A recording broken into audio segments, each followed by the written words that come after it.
Aujourd'hui, on va parler ensemble de comment se libérer de la honte. Donc, c'est le sujet du jour. Restez avec moi, je vous retrouve dans quelques instants.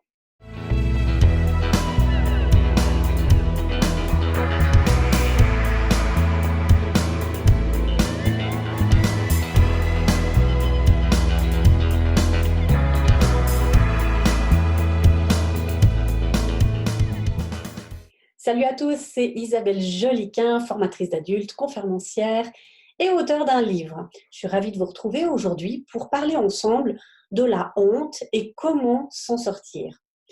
Alors, à un moment donné ou à un autre de sa vie, tout le monde a connu la honte. C'est un sentiment négatif, destructeur et limitant. La honte, je dirais qu'elle se distingue des émotions négatives par sa dimension corporelle, sociale, voire même parfois spirituelle. Elle est souvent dissimulée dans d'autres sentiments comme la culpabilité, la confusion ou encore la résignation.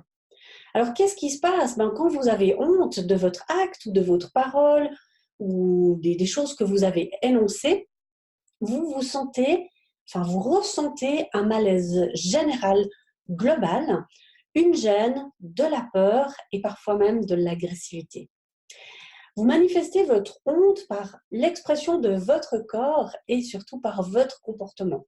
Vous allez garder les yeux baissés, vous allez rougir, vous allez vous-même vous abandonner peut-être à de l'exhibitionnisme ou de l'inhibition. Donc la honte, c'est pas tout à fait la même chose que la timidité. J'ai tourné une capsule vraiment spécialement pour la timidité. Là, la honte, c'est vraiment un autre type d'émotion, mais qui peut avoir parfois les mêmes symptômes.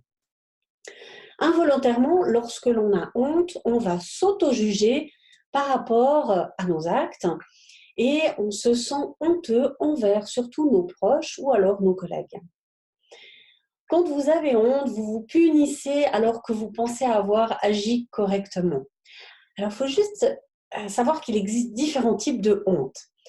Tout d'abord, et ça va vous paraître un petit peu bizarre, il y a des personnes qui ont honte d'être en bonne santé.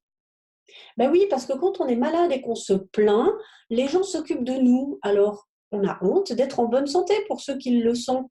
Mais n'ayez pas honte, au contraire, c'est vraiment génial. Et plus les gens diront je suis en bonne santé, eh bien, ça va donner une impulsion pour que tout le monde puisse l'être.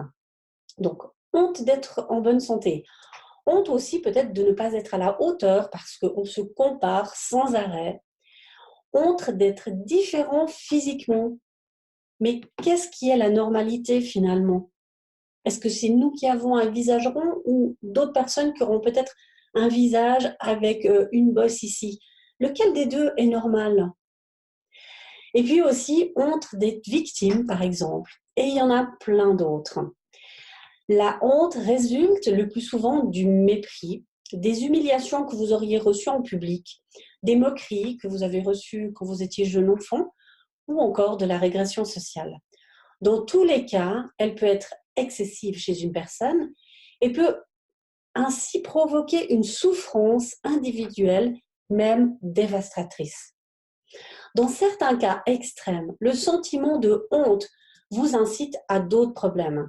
Il peut s'agir de l'addiction à la drogue, à l'alcoolisme, au stress ou à la phobie sociale. Mais vous pouvez tout à fait vous défaire de cette honte qui vous empêche d'évoluer sur tous les plans. Alors, vous allez me dire, mais Isabelle, comment est-ce qu'on fait pour se défaire de sa honte? Eh bien, vous pouvez vous libérer de l'emprise de la honte. Pour vous libérer tout d'abord de la honte, vous devez d'abord pouvoir l'exprimer et y arriver, c'est déjà la maîtriser. Donc, il faut le dire, oui, j'ai honte de cette situation. Et le fait de le dire, ça veut dire que vous en prenez connaissance à l'intérieur de vous et vous la maîtrisez. En réfléchissant, vous devez comprendre d'où elle vient, à quel moment de votre existence vous avez eu les premiers sentiments de honte. Son origine peut être alors un handicap ou certaines différences notables. S'accepter avec ses défauts et ses différences vous aidera à vaincre plus facilement la honte. Et là, je peux vous en parler pendant des heures parce que j'ai vaincu en fait cette honte. justement par rapport à ma différence d'être malade. Et je vous assure que du moment qu'on la maîtrise, c'est tout à fait correct. Vous devez arrêter toujours de rechercher la perfection parce que, comme je vous le dis très souvent, la perfection n'existe pas dans ce monde. C'est juste une interprétation et on se focalise là-dessus au lieu de plutôt s'accepter comme on est et de faire avancer les choses tout en commettant des erreurs, car l'erreur est humaine et tout le monde en fait. Ensuite, arrêtez de repenser sans cesse aux sentiments négatifs et préférez passer à autre chose, à évoluer. Je dirais, pensez à devenir votre meilleur ami. D'accord? Votre meilleur ami ne vous critiquera pas, donc faites de vous-même votre meilleur ami et la honte disparaîtra. Vous devez avoir de la compassion envers vous-même. Agissez avec vous-même comme vous agisseriez avec quelqu'un que vous aimez plus que tout, que vous encourageriez dans toutes les situations. Cessez de penser à vos échecs passés car cela vous paralysera. Et sachez-le, vous pouvez changer et transformer votre avenir. J'en suis convaincue, je l'ai fait, donc agissez. Pour conclure cette capsule vidéo, je vous dirais que la honte est un sentiment qui est très répandu. Mais tout le monde peut très bien la vaincre avec une petite dose de volonté et d'exercice. Alors, commencez dès maintenant. Et puis, moi, je vous retrouve dans une prochaine capsule vidéo. Et d'ici à ma prochaine communication, je vous dis, n'oubliez pas de vivre pleinement chaque jour. C'était Isabelle Joliquin et je vous dis à très bientôt. Bye bye.